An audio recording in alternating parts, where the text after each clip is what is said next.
So, Mhm. welcome to Beauty of Colors podcast, Dr. Roberts. It's great to have you on the show.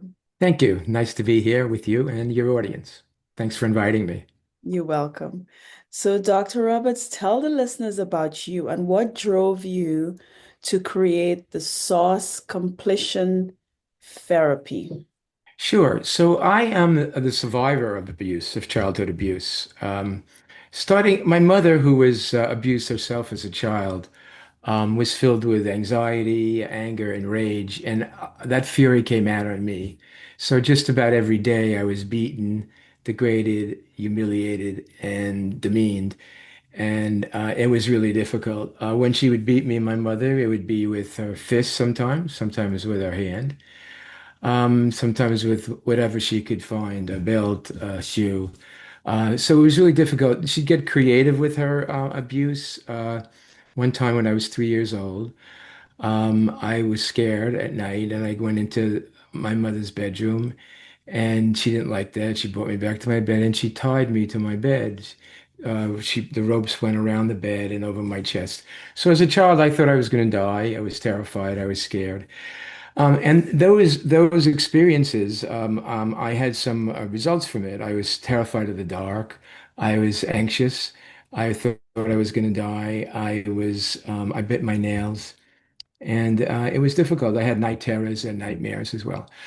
So that was a really difficult time for me. So as I grew, we'll fast forward to 9 years old, I began to feel, because of what I went through, a deep compassion and sympathy for people who struggled or suffered in some way, whether it was a child I saw being bullied at school, whether it was injustice committed in some way that I read about, saw on TV, whether somebody was sick, somebody was grieving. It affected me deeply, and that was the foundation of me wanting to help human beings and help humanity.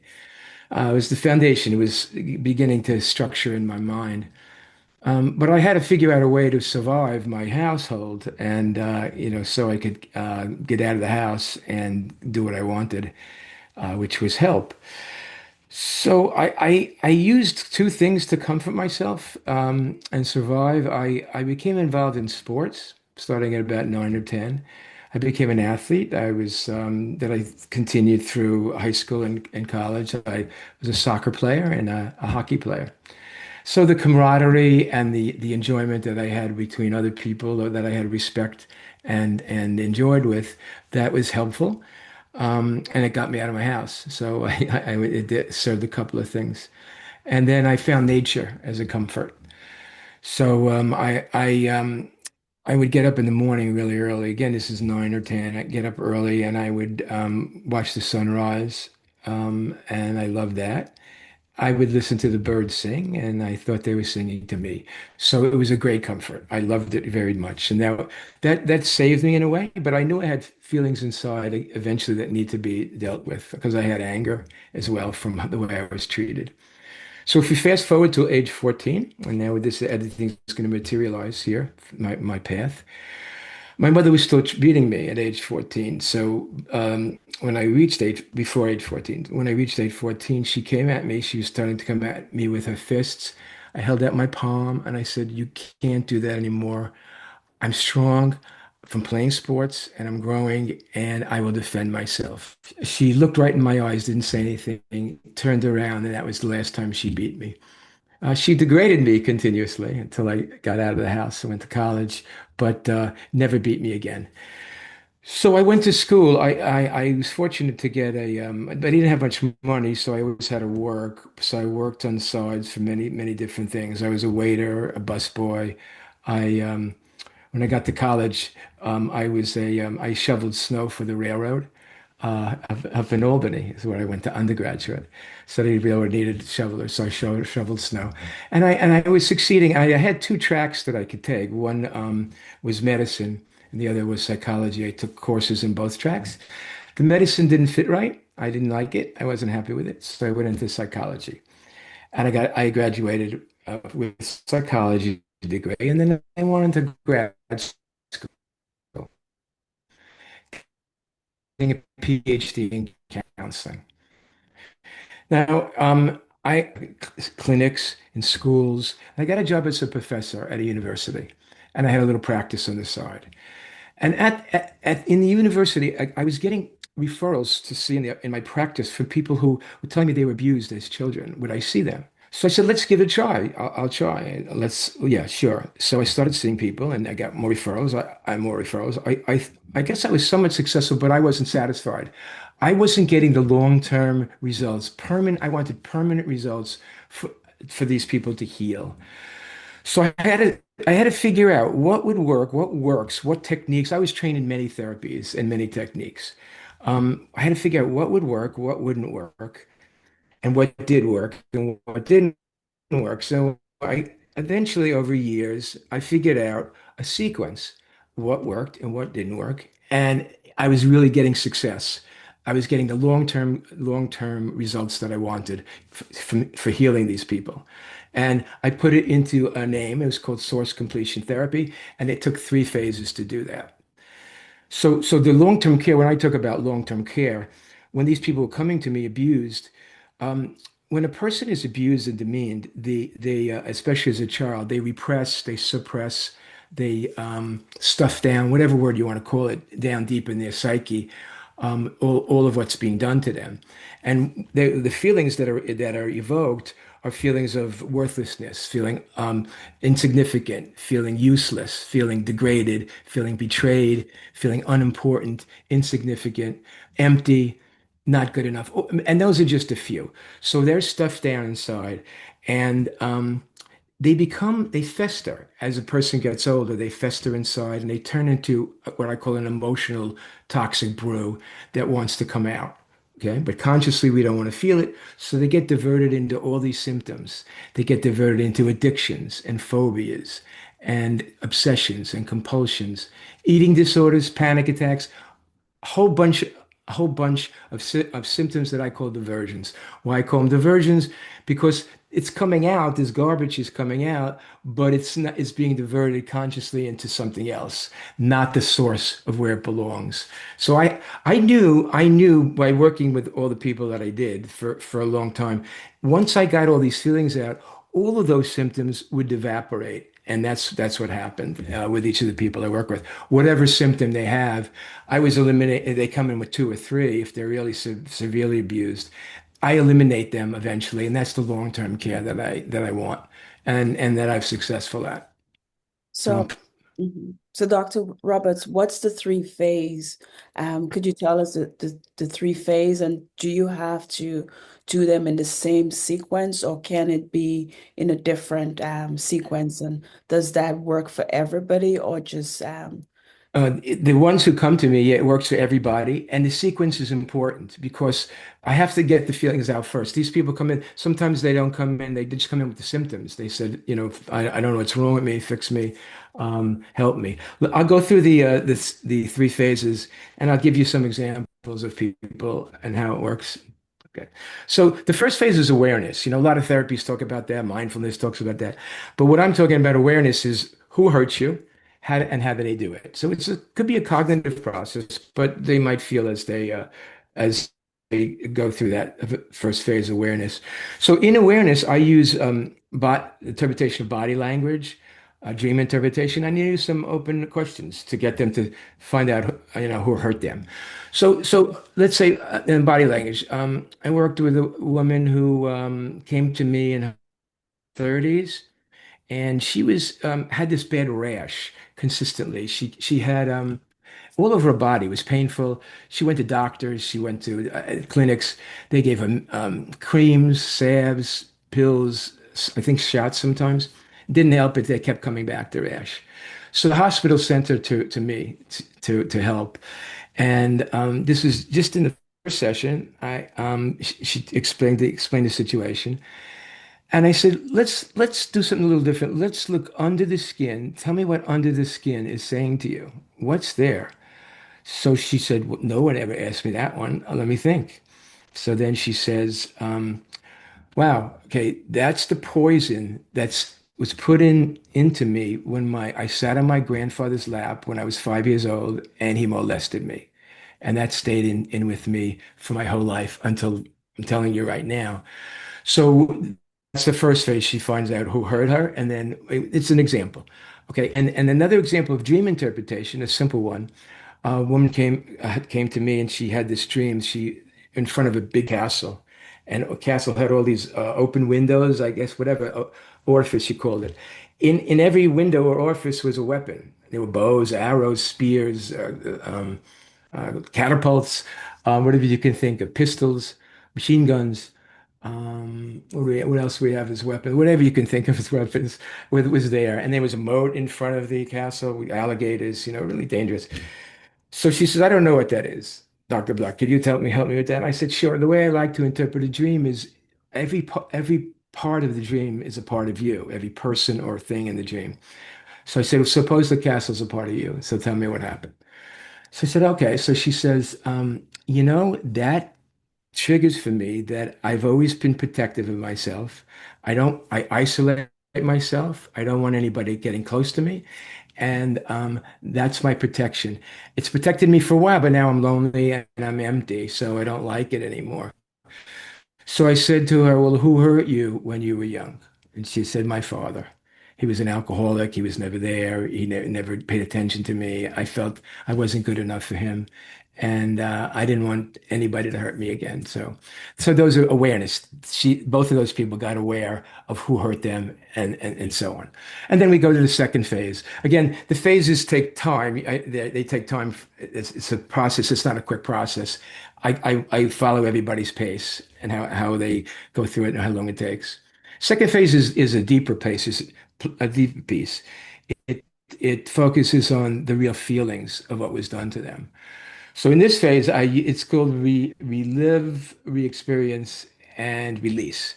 So that phase, I have them with using hypnosis, self-hypnosis, which teach them, and visualizations. I have them go back in time to the events to where they were hurt, to feel and see all the sights, sounds, smells, and feelings that occurred. They go back in time. That brings the feelings up to the surface, and then they can go on to the next phase. But that's again, that takes time because in this phase, I want them to stay with the feelings more. So let's say I work with an artist after she goes through that process, work with an artist, a very talented one. So when I said, well, express that through your art. So she had a big piece of paper, easel paper, I guess artists call it, and a big white. And she took a pen and put one dot, a small dot in the center of the page. And that was her first picture. I said, well, tell me about it. She says, that's how I feel, insignificant, unimportant, unwanted. That's what came up for me in my visualization. And then she would do other pictures as we go along. That's just an example. I've worked with sculptors who do sculpting. I've worked with singers, musicians who write songs about that, the experience. So the feelings are coming right on the surface. Then the third phase is I have a person complete with those. It's called completion is the third phase. This is the last part of the process. They go to the person who hurt them. They tell them how they feel and how they was affect, they were affected by what was done to them. That phase is pain and the person who hurt them, and they also it brings up their again feelings, and sometimes people throughout life they still have some kind of relationship with these people, and they don't want to ruin what little crumbs they might have from it, so they were a little afraid to touch on that last part. Trust me, eventually, and then we can go through the phases, and sometimes when they get to that completion part, if these are people coming to my office, they might bring, if their parents or caregivers are still alive, they bring them to the office and they tell them they are in my office. If they're of somewhere, if the parents somewhere else, they could do it by Facebook or Zoom, however you want to, whatever you want to do it. Sometimes the parents are deceased, so I have them go to the grave and talk to the person at the cemetery, or they could write letters uh, and they could write poems about it. There's many ways to complete. The idea is getting the feelings out towards the person that hurt you. So those three phases, they've been very successful. Again, I've been doing this for decades, and I'm really feel rewarded by what I do and the success I've had. Wow, excellent. So, Dr. Roberts, what's the self-guided exploration book all about? Is that your first book on all of those phases, or is that how would somebody, is that like a test? Is that like when somebody before they come to you, is that something they complete before they do come to you, or? Okay. No, actually, what that is, that was in the website. That the book is called Give Back the Pain. In other words, that represents the process of the three phases. The self-guided exploration, that's what you're doing in the book. It teaches everybody in the public how to go through these phases. And the book is done by all stories about people that I've worked with, how the pain that they've gone through and how they use this process to heal. It's all true stories and snippets, and I do the teaching through the stories. So it's self-guided. They people look at the book, they read it. It's simple to read, and they understand it. And it's been successful for with people that have read it. Okay, great. So, what are some of the therapy sessions that you offer? Well, I've offered a group therapy. I've done individual mostly now, um, and some family with families that needed the work because there might have been siblings that were abused, and the parents come into the sessions. Mostly what I'm doing now is the individual, and that's what I've been focusing on individual therapy. So, where can the listeners get in touch with you, Dr. Roberts, and how can they get some of the resources on your websites? Do you have any like live sessions on there? Like you can give like an example before somebody do come to you? Is there kind of like an example on your website or something like that? Podcasts and shows that I've been on. I've been on some streaming shows, podcasts. I listed a couple there because there's been so many I can't list them all. So there's been a couple, and it explains more of the process in detail. And that's my website itself, and that's Robert Bleck, that's my name, .com. Really simple. Okay, and what are And your the book explains everything in detail too. socials? I'm kind of new to this social media. I stayed away from that for a while because I had to make sure the professional guidelines and ethics were followed. So it took me a while to get to. So recently, I've opened up a LinkedIn account. I'm on there, and I'm also on Instagram. Uh, and actually, my niece helped me put those together because I was a novice at that. So I'm still a novice those. My concentration for the last years has been just doing the therapy. So, but those two sites I'm on right now. So if a patient can come to you, do you do virtual or no? Yeah. You do? Okay, good. Okay. I So do virtual all all over over the the world. world, from many countries. I speak to people. I've worked with an actress, a singer, an award-winning one who was really hurting, and she went through the process, and it healed her, and now her career is flourishing again. It was really floundering because of the pain she was in. Mhm. And she went to many other therapists and she said, "Would you please see me?" Because the other therapy didn't work. They just worked on the symptoms. One psychiatrist told me I'm schizophrenic, I need medication, and it made it worse. So I said, "Yeah, I would see you," and healed her, and I healed from her from time to time. And she's just so grateful to me. She stays in touch with me. Sounds great. Wow. It Okay. is. Yeah. So Dr. Roberts, do you have any last words for the listeners right now if somebody is ready to get into the to get to heal emotionally? Do you have any last words for them right now? Yeah, if you're ready to heal, don't give up, first of all. You just stay, there's hope for this, and there's hope to heal. I healed, and the people that I work with have healed, and we went on to live fruitful lives. Um, so the first part would be, if you're going to start the process, would be get in touch with who hurt you, if you were abused. And my book is simple to read. You could read it. I would recommend it. And it's really clear. If you have any questions about it or any other questions, you can just contact me through my website. I answer everybody. In time, I promise you, I'll get back to you as soon as I can. I always promise everybody that as soon as I can. Sounds great. So Dr. Roberts, it was such a pleasure having you on the program. Thank you. And it's a pleasure to meet you. I've read so many nice things about you. Your accomplishments are terrific. And I would assume you're proud of them as well. I am. Thank you. Thanks.